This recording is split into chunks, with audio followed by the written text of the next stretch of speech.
नमस्कार दोस्तों, एग्जाम रथी में आपका स्वागत है। हम लोग इस वीडियो से भारतीय इतिहास के बारे में जानेंगे। तो प्रारंभ करने से पहले हम लोग जान लेते हैं कि इतिहास होता क्या है, इतिहास की परिभाषा क्या है। ठीक है, तो इतिहास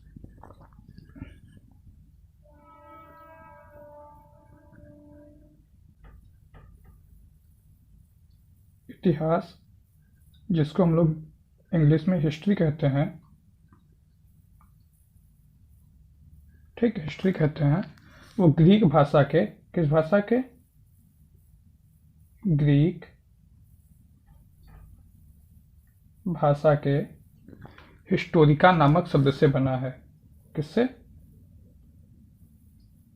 हिस्टोरिका नामक शब्द से, मतलब हिस्ट्री की जो उत्पत्ति है वो ग्रीक भाषा के हिस्टोरिका नामक शब्द से हुई, जिसका मतलब होता है सीखने की इच्छा या लर्निंग। लर्निंग मान लीजिए, जिसका मतलब होता है लर्निंग। ठीक है, ठीक, इतना क्लियर हो गया। आगे देखते हैं आप लोग। तो अगर हम लोग हिंदी में इतिहास का संधि विच्छेद करें, इतिहास को अगर हम लोग अलग अलग तोड़ें तो हम लोग इसको लिख सकते हैं इति प्लस ह प्लस आस। ठीक है, इति प्लस ह प्लस हास।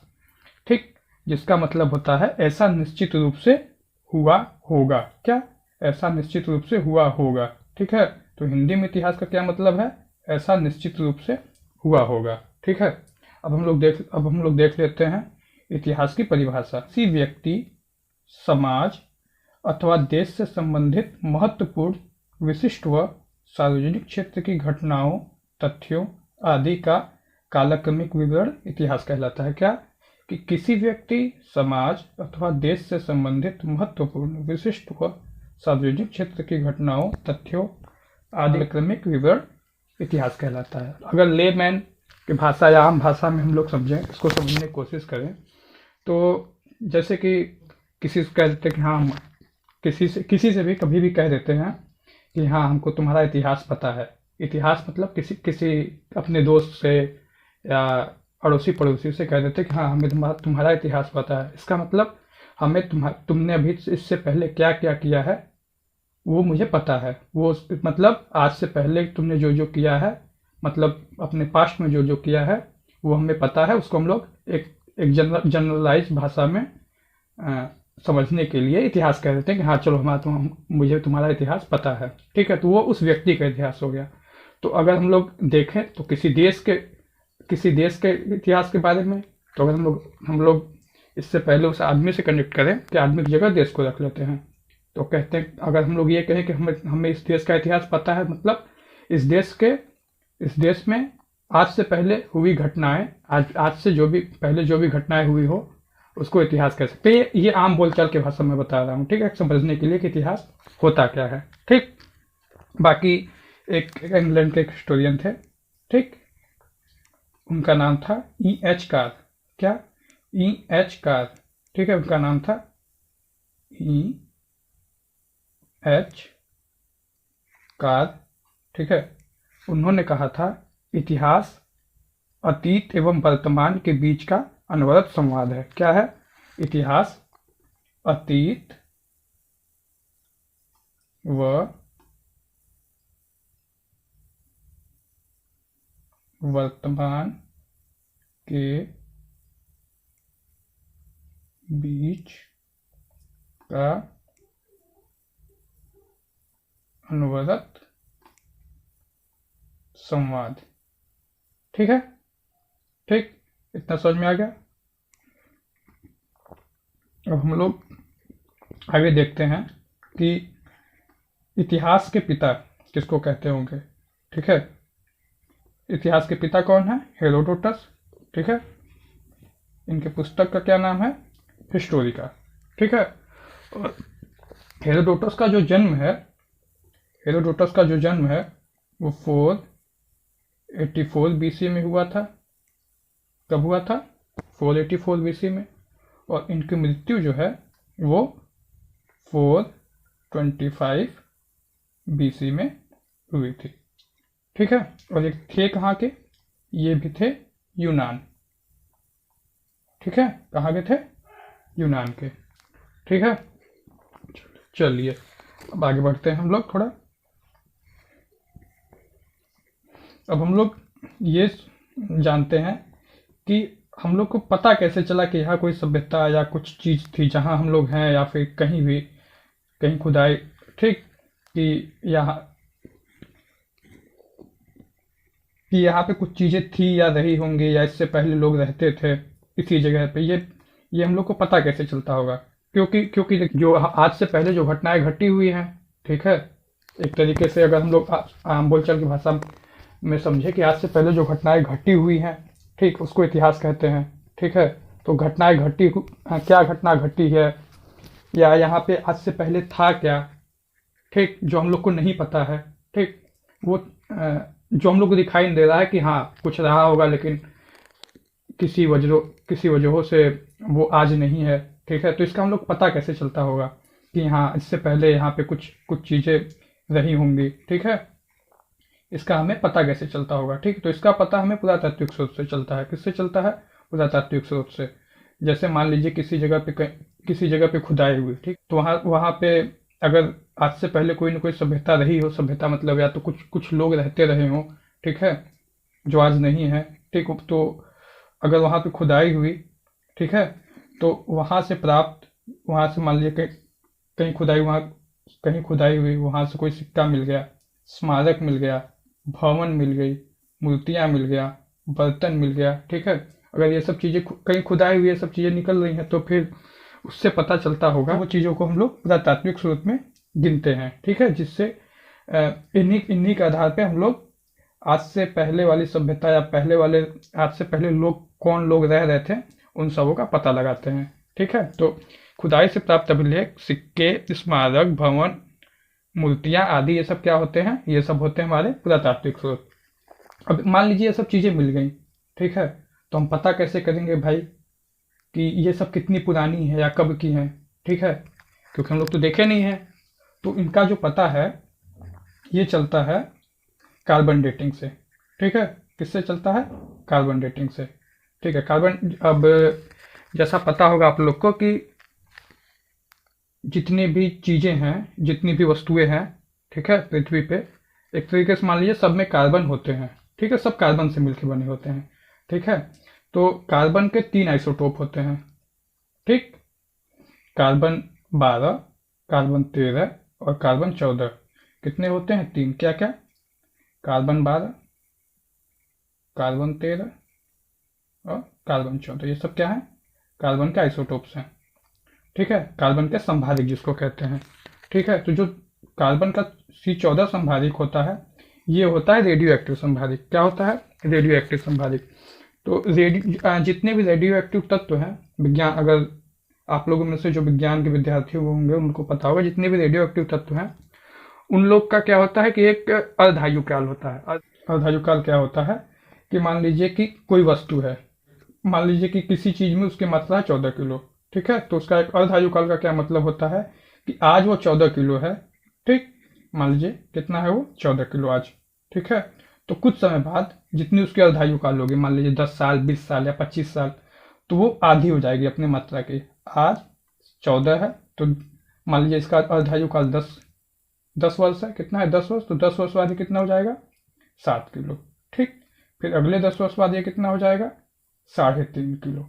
ठीक, तो ऐसे ही अपने अर्धायुकाल में कम होता जाएगा। ठीक है, तो मान लीजिए कि जब अब हम लोग खुदाई किए, कहीं खुदाई से वो सिक्के उक्के या फिर जितनी कुछ भी चीज़ें प्राप्त हुई, ठीक है, तो हम लोग देखेंगे इसमें क्या चेक करेंगे कि इसमें कार्बन 14 में कितनी कमी आई होगी, प्रारंभिक में कितनी रही होगी उसका, और कार्बन 14 का अर्धायुकाल पता है। ठीक है, तो हम लोग धीरे धीरे बढ़ाते जाएंगे कि हाँ कभी तो होगा, जैसे 3.5 से अभी मान लीजिए कि 3.5 ग्राम मिला, अरे 3.5 किलो मिला, जिसकी मात्रा 3.5 हो कार्बन 14 की। ठीक है, किसी चीज़ में उदाहरण के लिए मान लेते हैं। ठीक है, तो देखेंगे, और इसके अर्धायु कितनी बताए थे? मान लीजिए 10 है, मान लीजिए, ठीक, होता कुछ और है। ठीक, तो 3.5 से कितना हुआ मान लीजिए, फिर हम लोग देखेंगे कि हाँ इसमें 3.5 से पीछे जाएंगे तो 10 साल पहले कितना रहा होगा? 7।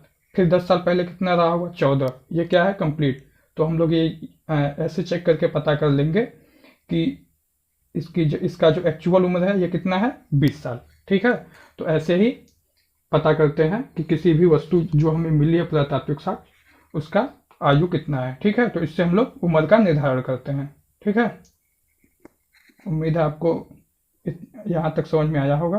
ठीक है, अब हम लोग इतिहास को मुख्यतः 3 भागों में बांटते हैं। कितने भागों में बांटते हैं? 3 भागों में। कौन से?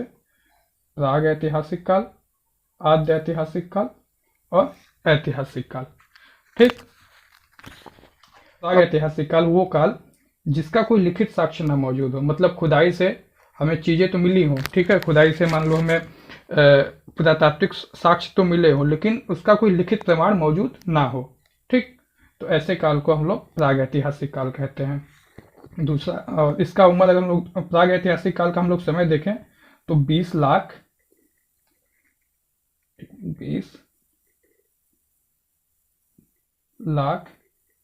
BC से 2500 BC तक। ठीक है, कब से? 20 लाख BC से 2500 BC तक। ये क्या है? मेरा प्रागैतिहासिक काल। फिर आता है आद्य ऐतिहासिक काल। आद्य ऐतिहासिक काल, इसको हम लोग 2500 BC से 600 BC तक का जो समय है, इसको हम लोग कहते हैं आद्य ऐतिहासिक काल। और 600 BC से अब तक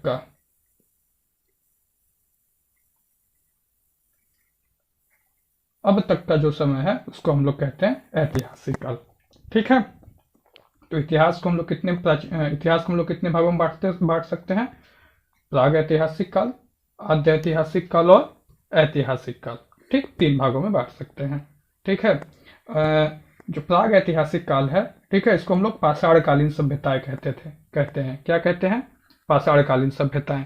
ठीक, आद्य ऐतिहासिक काल जिसका समय है 2500 BC से 600 BC तक। ठीक, ये ऐसी सभ्यताएं हैं, ये ऐसे काल को कहते हैं जिसकी लिपि तो मौजूद है। ठीक है, जिसकी लिपि मौजूद है और जिसके पुरातात्विक स्रोत भी मौजूद हैं, ये दोनों मौजूद हैं। लेकिन होता क्या है कि इसकी लिपि अभी पढ़ी नहीं जा सकी है। ठीक है, मौजूद तो है लेकिन इसकी लिपि अभी पढ़ी नहीं जा सकी है। ठीक है, लिपि मतलब कि लिखित साक्ष्य। ठीक, आद्य ऐतिहासिक काल के पुरातात्विक साक्ष्य भी मौजूद है और लिखित साक्ष्य भी, लेकिन अभी जो लिखित साक्ष्य है वो पढ़ी नहीं गई है। जबकि प्रागैतिहासिक काल के केवल और केवल पुरातात्विक साक्ष्य मौजूद है। और ऐतिहासिक काल के पुरातात्विक साक्ष्य भी मौजूद है। ठीक है, और लिखित साक्ष्य भी। और लिखित साक्ष्य क्या है? पढ़ी जा चुकी है। जबकि आद्य ऐतिहासिक काल के लिखित साक्ष्य पढ़ी नहीं गई है। आद्य ऐतिहासिक काल को हम लोग सिंधु घाटी की सभ्यता या कांस्ययुगीन सभ्यता इसका उदाहरण है। आद्य ऐतिहासिक काल का उदाहरण सिंधु घाटी की सभ्यता या कांस्ययुगीन सभ्यता। क्यों सिंधु घाटी की सभ्यता या कांस्ययुगीन सभ्यता? सिंधु घाटी की सभ्यता जो है उसका पुरातात्विक स्रोत हम लोग को मिला है हड़प्पा, मोहनजोदड़ो, लेकिन जो इसकी लिपि है अभी तक पढ़ी नहीं गई है। ठीक है, इसलिए हम लोग इसको आद्य ऐतिहासिक काल में रखते हैं। ठीक है, अब हम लोग शुरू करते हैं प्रागैतिहासिक काल। ठीक है, प्रागैतिहासिक काल। ठीक,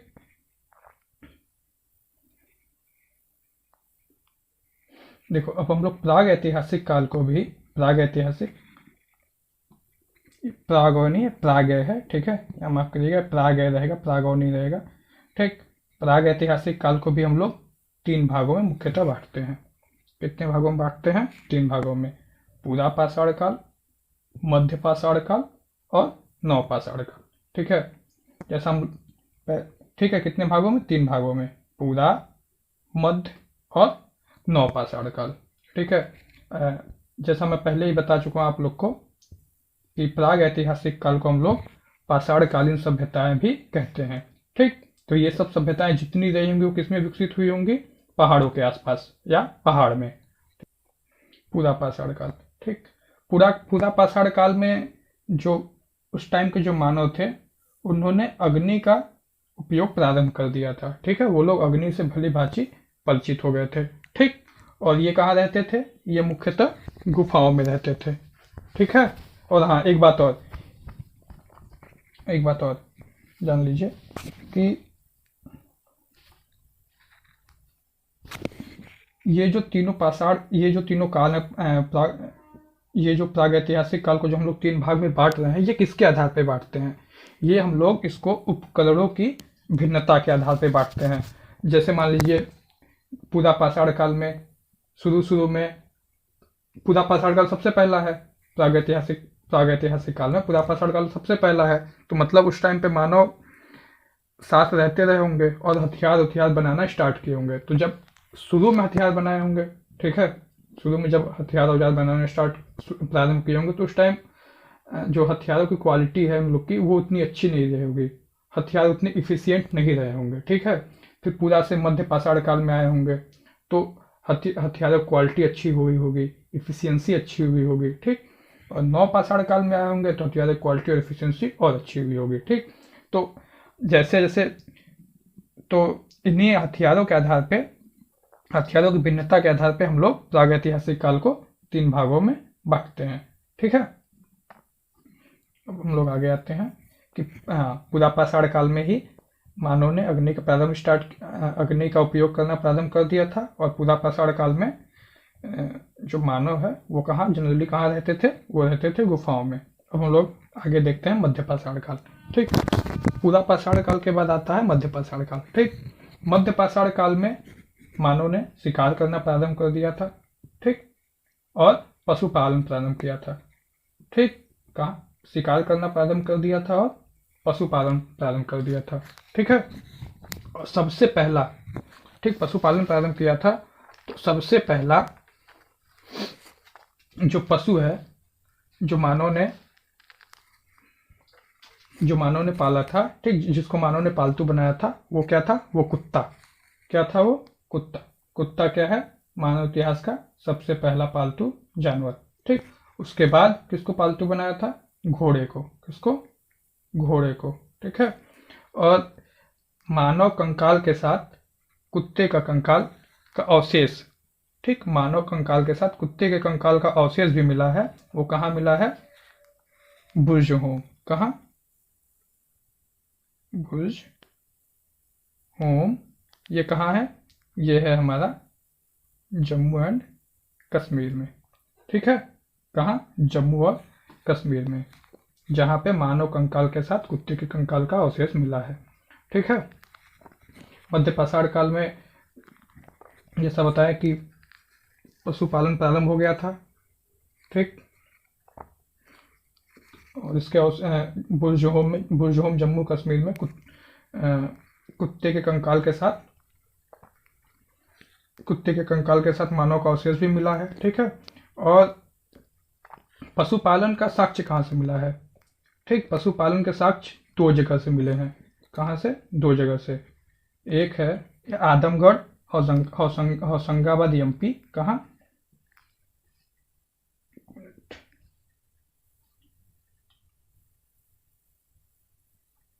आदमगढ़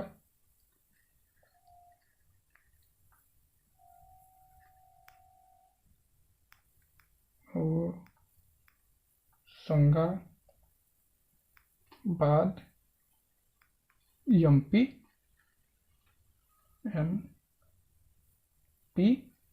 और दूसरा है बोकारो भीलवाड़ा जिला राजस्थान में। कहाँ?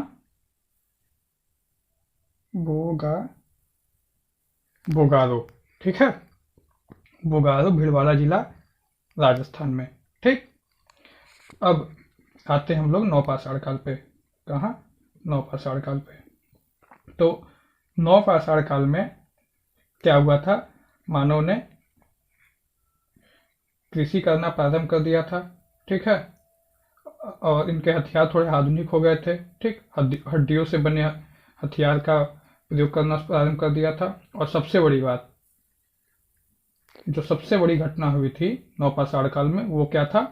वो था हमारा पहिए का आविष्कार। मतलब मानव ने नौपाषाण काल में पहिए का आविष्कार कर लिया था। कृषि के सबसे पुराने अवशेष कहाँ से मिले हैं? इससे पहले तो प्राचीनतम साक्ष्य कोल्डी हवा था।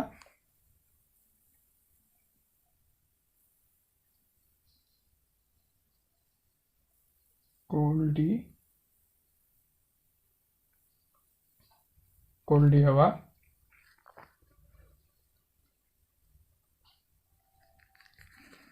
कोल्डियावा, ये कहाँ है कोल्डियावा? ये है इलाहाबाद में। ठीक, अब प्रयागराज। और ये कितने समय पुराने साक्ष्य हैं? ये है 6500 ईसा पूर्व। ठीक है, लेकिन अब नए नवीनतम खोजों के आधार पे अब जो सबसे पुराने साक्ष्य हैं कृषि के, वो है हमारे संत कबीर नगर में। कहाँ? संत कबीर नगर में। कहाँ? संत कबीर नगर। ठीक, ये कहाँ पे है? यूपी में। कहाँ पे? यूपी में। और यहाँ पे कितने पुराने साक्ष्य मिले हैं चावल के? वो हैं 9000 से 7000 ईसा पूर्व के साक्ष्य मिले हैं। ये जो हड्डियों से बने हथियार हैं, इसके साक्ष्य कहाँ से मिले हैं? हड्डियों से बने हथियार के साक्ष्य मिले हैं चिरांद, बिहार से। कहाँ से? चिरांद एक जगह है बिहार में, वहां से हड्डियों से बने हथियार के साक्ष्य मिले हैं। ठीक है, चलिए हम लोग कुछ और चीज जान लेते हैं। फलकों की अधिकता के कारण, ठीक, फलकों की अधिकता के कारण जो पाषाणकालीन संस्कृति है, मध्य पाषाणकालीन संस्कृति है, इसको फलक संस्कृति भी कहा जाता है। ठीक, क्या? मध्य पाषाणकालीन संस्कृति को फलक संस्कृति कहा जाता है। मध्य पाषाण कालीन मध्य पाषाण काल को क्या कहता है हम लोग? फलक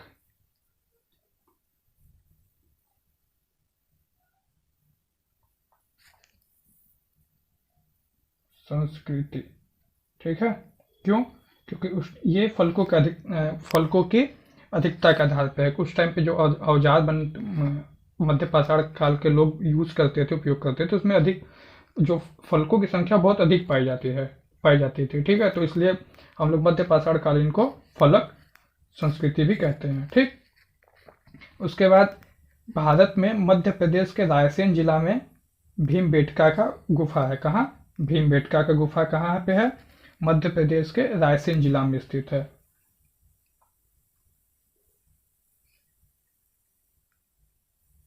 भीम बेटका, ये है मध्य प्रदेश के रायसेन जिले में। ठीक है, रायसेन जिले में भीमबेटका की गुफा है, जो कि प्राग ऐतिहासिक शैल चित्र का सर्वश्रेष्ठ उदाहरण है। कहाँ? भीमबेटका, रायसेन, मध्य प्रदेश में प्राग ऐतिहासिक शैल चित्र का सर्वश्रेष्ठ उदाहरण है, और इसको यूनेस्को ने अपने वर्ल्ड हेरिटेज साइट में सम्मिलित किया है। ठीक है, और मेहरगढ़